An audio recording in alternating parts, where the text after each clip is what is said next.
너무나도 당황한 나는 품속에 깊이 숨겨둔 곤충을 제대로 뽑을 수가 없었다. 갑자기. 그런데 이때 나를 더욱 놀라게 하는 것이 있었다. 갑자기 김병장의 눈이 뒤집어지더니 광신도들의 방언처럼 알 수 없는 말을 쏟아내기 시작하는 것이다.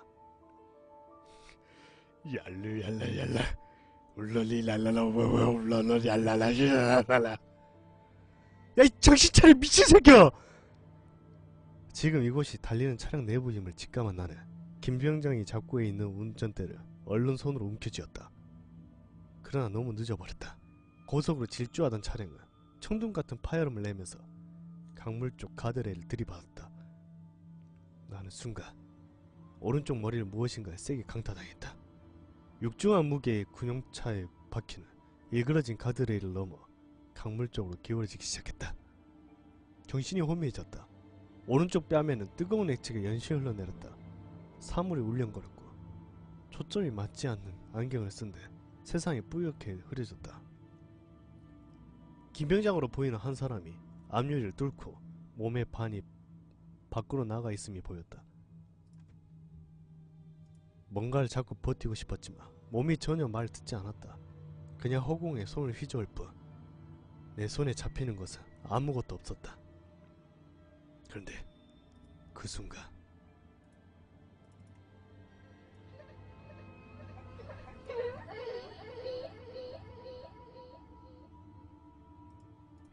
어디선가 들리는 작은 아기 울음소리. 내가 만들어낸 환청인가? 진정 저 소리가 이 사건의 모든 진실인가?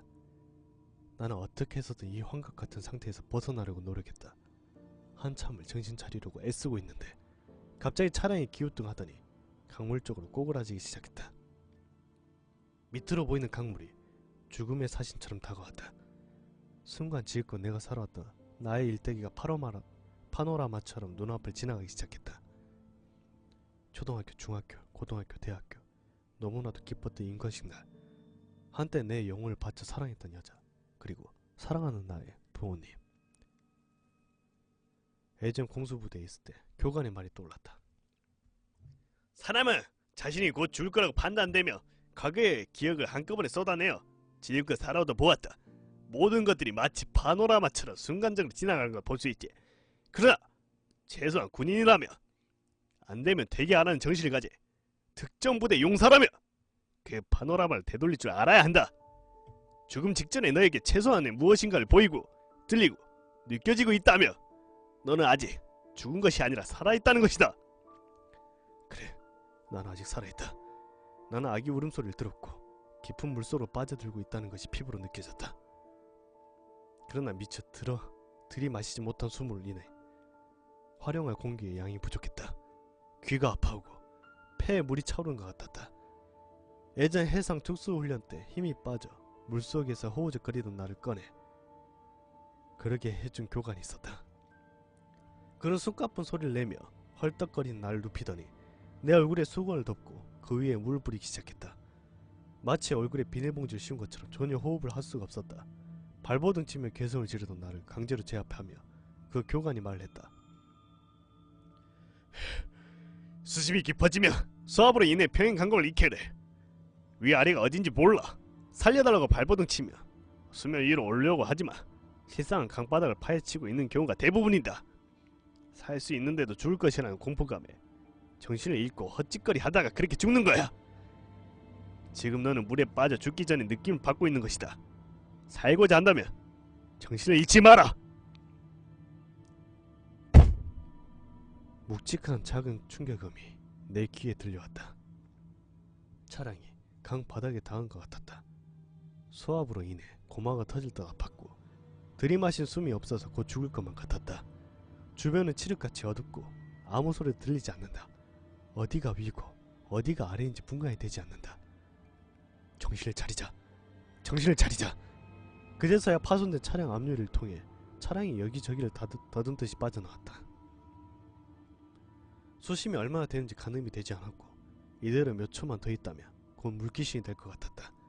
뱃속의 마지막 공기가 다 소비되었는지 가슴을 찢는 듯한 고통이 몰려왔다. 바로 그 순간 나의 뇌는 마지막 구원의 메시지를 보냈다. 나는 벨트 뒤쪽에 숨기 권총을 꺼냈다. 그리고 오른쪽 앞 타이어를 손으로 확인한 뒤 터널 한 발을 장전하고 방아쇠를 당겼다. 근접 사격임에도 물속이라 그런지 두꺼운 고무 재질을 총탄이 뚫지 못하는 것 같았다. 난 이제 죽는 건가? 그때 내 왼손에 뭔가 잡히는 것 같았다. 바로 공기 주입구에 돌출된 핀이었다. 나는 이제 몇 발이 남아있을지도 모르는 권총을 들고 마지막으로 그 핀을 향해 미친듯이 총탄을 쏟아부었다.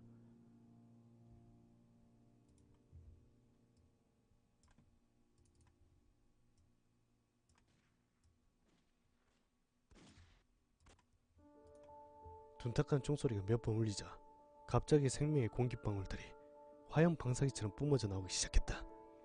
나는 주입구에 입을 대고 폐 깊숙이 공기를 집어넣었다. 두세 번을 반복한 나는 그제서야 내 머릿속에서 어렴풋이 비춰지는 빛을 느낄 수가 있었다. 칠흑같은 어둠은 죽음의 사신에게 지배당한 내 머리가 상상한 허상에 불과했던 것이다. 빛은 느낄 수 있었지만 수심은 좋게 20m 넘어 보였다. 나는 서둘러 헤엄을 쳤고 이별할 것 같았던 물밖 세상으로 고개를 내밀었다. 물 밖에 신선한 공기가 내 가슴속 깊이 스며들어왔다. 살아있다는 것이 이거구나. 내가 숨쉬고 있다는 것이 이거구나. 나는 수면 위에서 몇 초 동안 생존의 기쁨을 만끽한 후 강 밖으로 헤엄을 쳤다.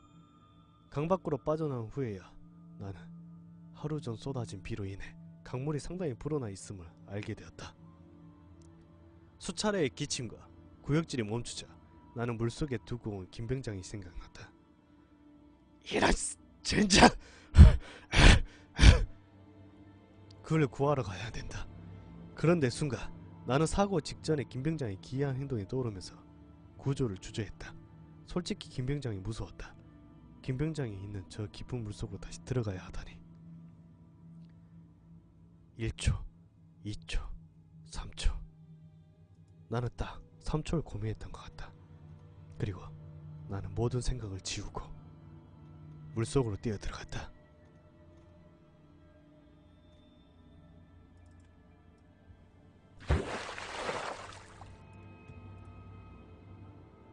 강의 중앙부가 아니 비교적 가장자리임에도 수심이 상당했다. 그러나 그나마 다행인 것은 차량이 강의 가장자리에 빠졌기 때문에 내가 다시 뛰어들었을 때 그 차량을 찾기가 쉬웠다는 것이다. 시체처럼 늘어져 있는 김병장을 꺼내 물 밖으로 나왔을 때 나는 그가 깨어나지 않을 거라고 생각했었다. 앞머리는 크게 찢어져 과도하게 피를 쏟아낸 것 같았고 손과 입술은 이미 파랗게 변색되어 있었다. 숨은 멎어 있었고 심장도 뛰지 않았다. 나는 곧바로 심폐소생술을 시행했다. 야! 정신 차려 임마! 정신 차려!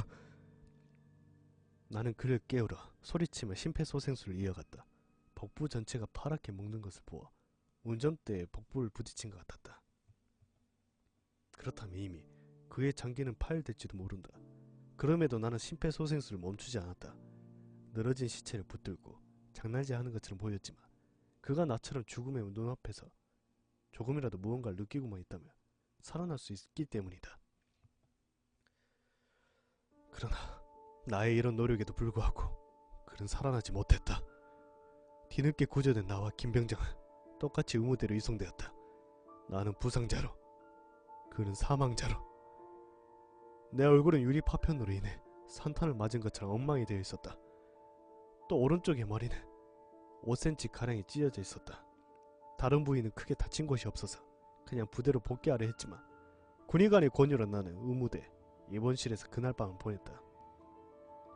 수만 가지 생각이 머릿속을 맴돌면서 잠시 나의 잠자리를 방해했지만 그날은 엄청난 피로감으로 인해 깊은 수면에 빠질 수가 있었다. 다음날 해가 중천에 뜨고 나서야 나는 잠에서 깨어날 수가 있었다. 그제서야 어제는 느끼지 못했던 통증이 여기저기 몰려왔다. 끙끙대며 상처를 일으키자 잠시 후 의무병이 식사를 준비해 가져왔다. 밥이 목으로 넘어가는지 코로 들어가는지 알 수 없을 정도로 나는 아픈 몸을 하고서 허겁지겁 손가락질을 했다.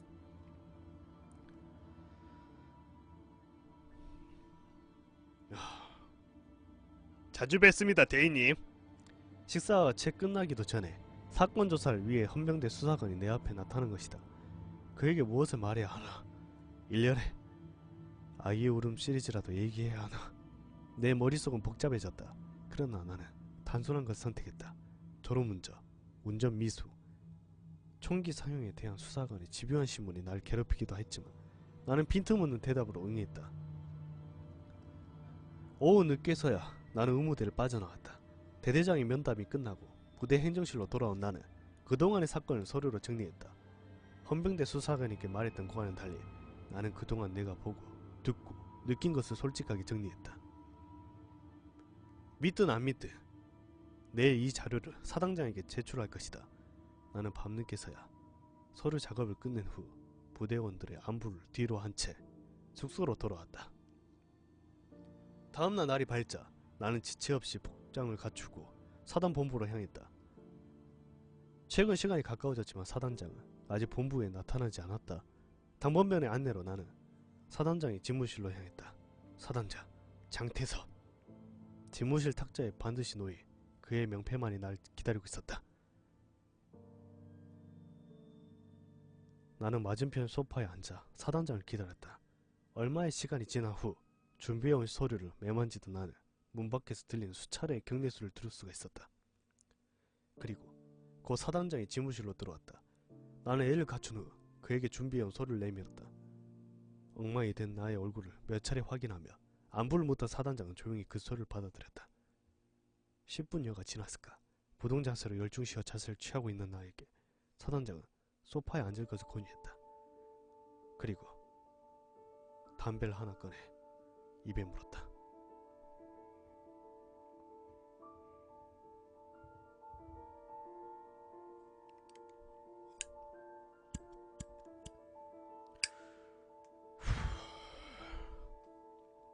연신 담배를 태우면서 준비해온 서류를 계속해서 뚫어져라 읽던 사단장이 몇 차례 담배 연기를 내뿜고는 입을 열었다.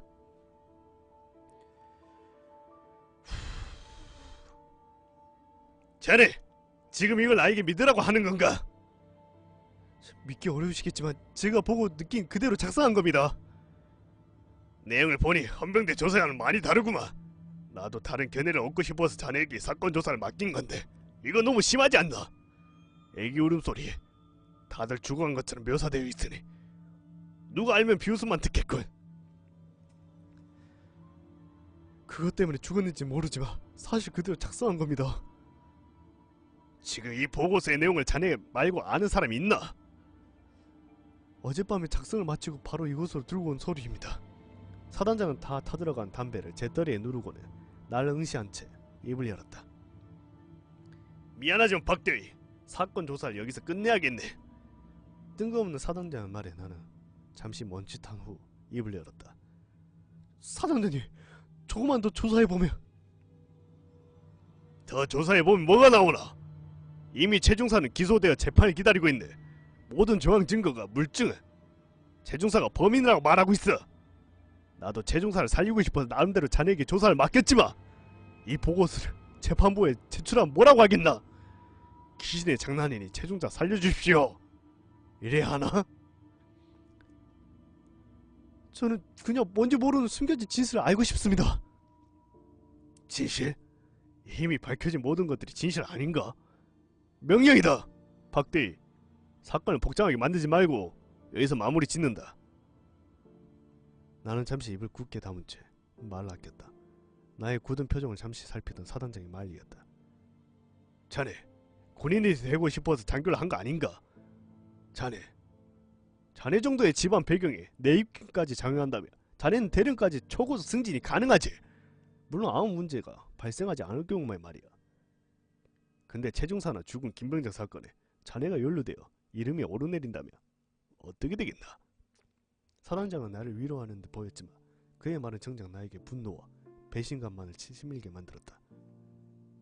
온몸 여기저기서 내 통증이 밀려오는 것 같았다. 잠시 인상이 찌푸려지자 얼굴 위에 여기저기 붙어진 작은 반창고들이 내 피부를 당기기 시작했다. 그냥 최중사는 부대와 아무 상관없이 개인적인 사고를 친 거야. 알겠나? 그렇게 마무리 지으면 모두 제자리로 돌아갈 수 있는 거야. 그제서야 나는 자리에서 일어나 입을 열었다. 사단장님은 지금 절 걱정하는 게 아니라 사단장님의 진급을 걱정하시는 거 아닙니까? 그러자 갑자기 사단장의 표정이 어두워졌다. 에아 부대원의 목숨보다 사단장님 본인의 진급이 더 중요한 겁니다. 애기치 못한 나의 말에 사단장은 조용히 나에게 명령했다. 그게 다물지 못하겠나? 그러나 나는 격해진 나의 감정을 감출 수가 없었다. 이미 나의 목소리는 두세 배나 더 커져 있었다. 부대원이 소령에 빠졌을 때 진정한 지휘관이라면 입 다물어! 피로 거둬야 할 애아 부대원이 10,000명이 넘을지라도 박대희 개새끼야! 어린 놈의 새끼가 감히 여기가 어디라고! 그 수령 속에 쓸쓸히 나 혼자 죽어간다는 것을. 나는 숨을 한 번 들이켰다. 그리고 몸이 풀어지는 듯 숨을 내쉬며 마지막 말을 던졌다. 절대로 느끼게 해서는 안 된다고 생각합니다. 사단장은 입을 굳게 다문 채 내가 제출한 보고서를 주먹쥐도 묵혀쥐고 무서운 눈빛으로 날 응시했다. 잠시 동안 살인적인 정막과 긴장감이 집무실을 감돌았다. 그 소름 끼치는 장막을 깨는 것은 사단장의 나지막한 목소리였다. 네가 지금 고난을 자초하는구나.